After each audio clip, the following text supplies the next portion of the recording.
What's going on YouTube? It's your boy Aydian here, and in this video, I'm gonna try to keep it really real.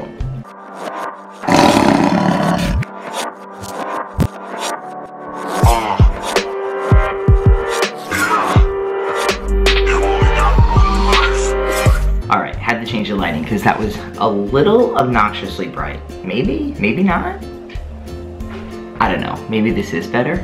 No, I liked it the other way. Yeah, that's better. Okay, so first off, I'm in my new office, aka the baby's room. But I'm changing it around a little bit, being that we're not pregnant yet, so we still have some time, and I just couldn't work in the cold ass office anymore. I just couldn't do it. It was killing my mood, killing my zone. It was hard to focus. So we set up the computer in here with the table and everything. Just kind of low-key office. I'll probably put something back here just until we're a little closer to like the baby actually being here, being that Jamie's not even pregnant yet. I didn't want to like have this room just sitting here for like 9 months to like a year for no reason. So we're putting it to use. I'm sitting here and I was just looking over my health plan because I am going back to therapy. So I wanted to talk a little bit about this. I'm going back to therapy, and not because like I feel like,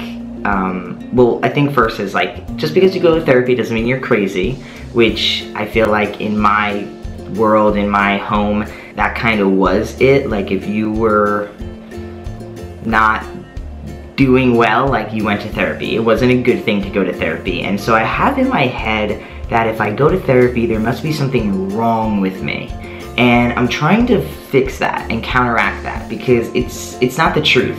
And I know that it's not the truth, but something inside of me still feels like it is the truth. I'm not sure what that is, but I want to change it. I constantly tell people, including y'all, to go to therapy if you feel lost, confused, if you have an addiction or a problem, an obsession with something that you can't seem to get past.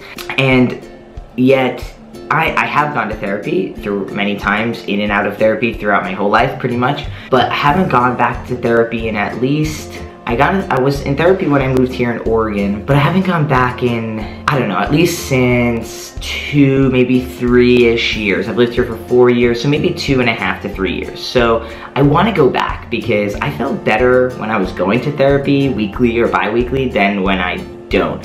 And it's not that I feel really sad or I'm super depressed or I have like something really wrong with me, which again is just my internal belief that I'm trying to kick, that if I go to therapy there must be something wrong with me, right? Which I think a lot of people can relate to. But yeah, so I'm going because I feel like I need other people to talk to. I feel like I work a lot. I don't have as many friends as I'd like because I don't make enough time for them because I work so much. And I put a lot on my wife, Jenny Lee. She has a master's in social work. So she is a therapist, even though she's not licensed, she's not practicing in this moment.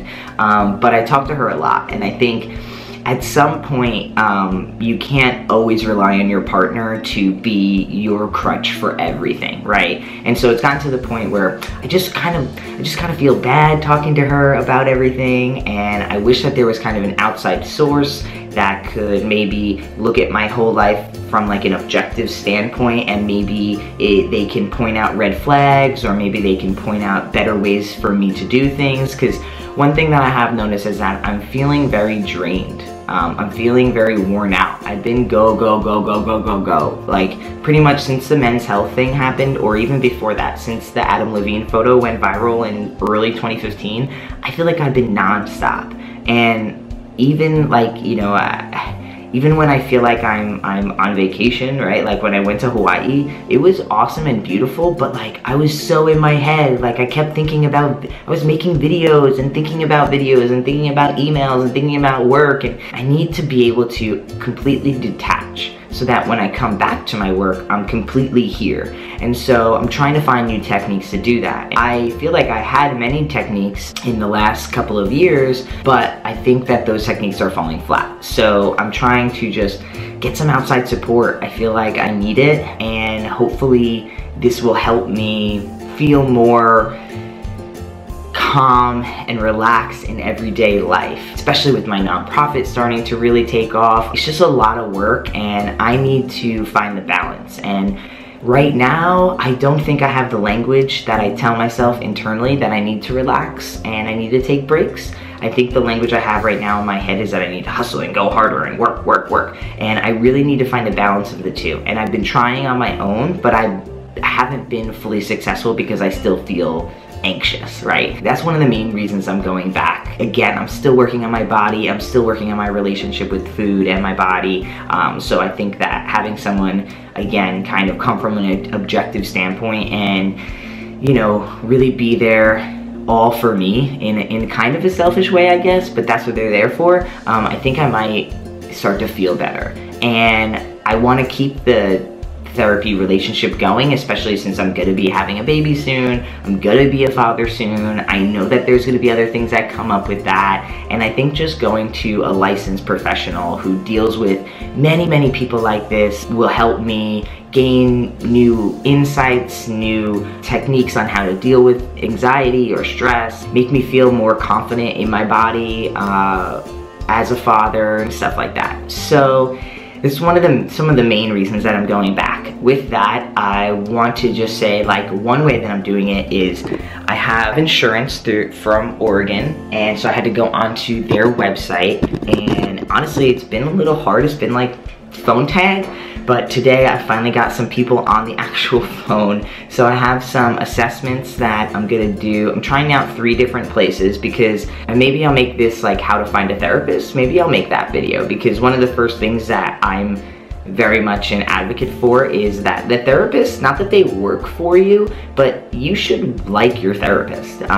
They should feel in line with your beliefs and your your processes. So for instance, I'm trying to find someone who either is transgender or works heavily with transgender people. Even though, like, I'm not trying to get a letter, I'm not trying to get top surgery, I'm not trying to get bottom surgery or anything like that, but I just want someone to know that, like, what it is to be trans, and I don't want to have to educate my therapist. So that's one of the reasons that I'm going to 3 different ones, to go through the assessment process so that I can say that, like, I need a therapist who deals with transgender people, period. End of conversation. And then hopefully between these 3, and I think each one has about, you know, 5 to 10 therapists there, I should be able to find someone who works well with me. And I figured I'll try out 2 out of the 3. I'm hoping that I can find 2 therapists that I like and work with both of them, and then maybe after meeting them for 3, 4, 5 sessions, I'll be able to just pick one. That's the goal. I wanted to just hop on here and share with y'all because, again, like, even though I talk and I preach about going to therapy, and I have gone, it's not that I don't go, I haven't been going. And so I feel like I should get back into the habit if I'm gonna keep telling people to go. And I feel like everyone can benefit from therapy, even if it's just once a month or something like that. So I wanna start benefiting from it. And I also wanna change the voice in my head that tells me that people who go to therapy are crazy, because I'm not the only one who feels this way. I know it for a fact. That's why people don't go, because they're like, I'm not crazy, I'm not going to, you know, a therapist. And listen, like, I'm not trying to use the word crazy in like a derogative way. I'm just saying, like, that is the language that people use. That's what they say. You know what I mean? I'm just trying to better myself as a human, because I want to be a really good mentor. I want to be a good father. I want to be a good husband. I want to be a good, you know, I want to be a really great president of my nonprofit. I want to be a really great speaker when I go speak. Like, I want to be an overall well-rounded human being, and I feel like I can't do that alone. Everything going through my own sensory, my own brain, I need an outside perspective to help me. If you have been thinking about going to therapy, but you like weren't sure, you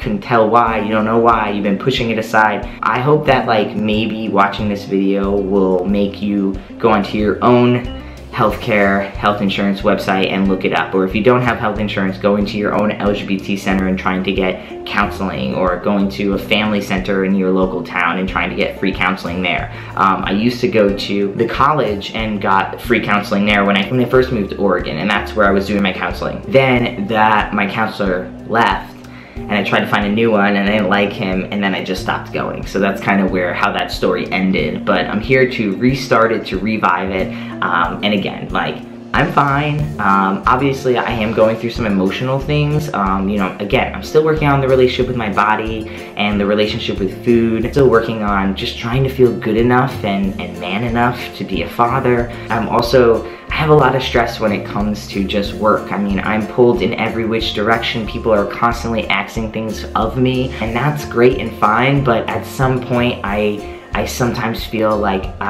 someone's pulling both ends of my arms, and I'm like going like this, and it feels really chaotic. And I want to find techniques and ways to calm that, to not feel so pulled, to not say yes to every single person, to learn how to say no and feel good about saying no and not feel bad or like shameful. So yeah, I feel like this video went way too long, but that's okay, because whoever stuck around this long, that's because this message is obviously for you. Again, if you go to therapy and you enjoy it, like, drop a comment below and be like, yeah, what's good? If you don't go to therapy but you know you should, maybe this is your little push to go ahead and make the phone calls and set up the assessments and get the appointments so that you can find a therapist that you really like. And if you want me to make a video on how to pick a good therapist, drop a comment below, because I think that might be a good video for everybody. I'm also slightly talking low because Janely's still sleeping, so I'm like, hush, quiet. So thanks for watching. I'll have another pregnancy video out probably tomorrow. We recorded something yesterday, so I'll probably put that out tomorrow. And I'm gonna have some more dope ass videos coming. I've been inundated with new ideas, and I'm very excited to explore them and see where they lead the channel. All right, catch you in the next one. Peace.